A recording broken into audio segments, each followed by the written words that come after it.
স্বপ্নে টমেটো দেখলে কি হয়? স্বপ্নে টমেটো দেখা এটা কি ভালো লক্ষণ না খারাপ লক্ষণ?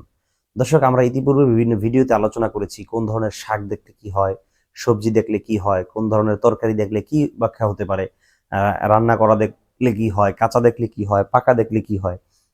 এ ধরনের অনেক কথা বলেছি। কিন্তু দেখছি নিত্য নতুন প্রশ্ন আসছে যে টমেটো যদি কেউ দেখে তাহলে সেটার ব্যাখ্যা কি হবে? দর্শক, মনে রাখবেন টমেটো দেখার ৩ টা ধরন হতে পারে।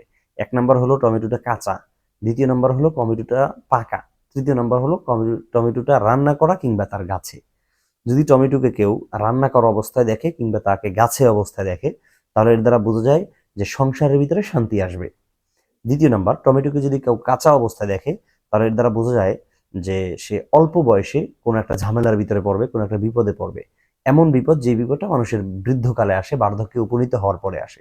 একটু বুঝিয়ে বলি। মনে করেন ডায়াবেটিস একটা রোগ। এই রোগটা সাধারণত মানুষের বার্ধক্যজনিত রোগের সাথে আসে। তাছাড়া কিন্তু সাধারণ অবস্থায় আমরা দেখি যে যারা যুবক রয়েছে, যৌবনকালে থাকা অবস্থায় সাধারণত ডায়াবেটিস হয় না। হতে পারে, তবে সম্ভাবনা খুবই কম। কিন্তু একজন মানুষ কাঁচা টমেটো দেখার মানে হলো যে ডায়াবেটিসের মতন একটা রোগ, বার্ধক্যজনিত রোগ, সেই রোগটা তাকে একেবারে যৌবনকালে তার সাথে যুক্ত হবে এমন কিছু বোঝায়।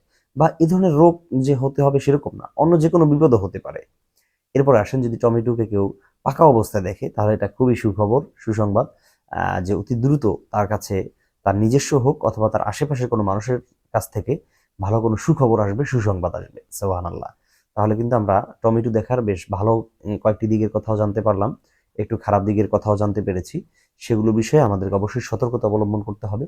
যার তার কাছে স্বপ্নের কথা শেয়ার করা যাবে না। সেগুলো দেখে আমরা কখনো ব্যস্ত হয়ে পড়া যাবে না, হতাশাগ্রস্ত হওয়া যাবে না। ডিপ্রেশনে ভুগে কারো কাছে গিয়ে ব্যাখ্যা না জানতে পেরে তখন আমরা নিজেদেরকে খুব হীনমন্যতায় ভুগতে থাকি যে হ্যাঁ হ্যাঁ আমি কি দেখলাম, আমার এটা আবার কোনো খারাপ কিছু হতে যাচ্ছে কিনা। স্বপ্ন দেখার পরে চিন্তা করবেন যে আল্লাহ, আমি যেটা দেখেছি এটা ভালো দেখেছি কিনা আমি তো জানি না, তবে তুমি এটা সবকিছু খারাপ হোক ভালো হোক সেটাকে তুমি আমার জন্য কল্যাণকর করে দাও। এভাবে আল্লাহর কাছে দোয়া করুন, প্রার্থনা করুন, ইনশাল্লাহ আল্লাহ তালা হয়তো বা চাহেন আপনার এই স্বপ্নটাকে মোড় ঘুরিয়েও দিতে পারেন।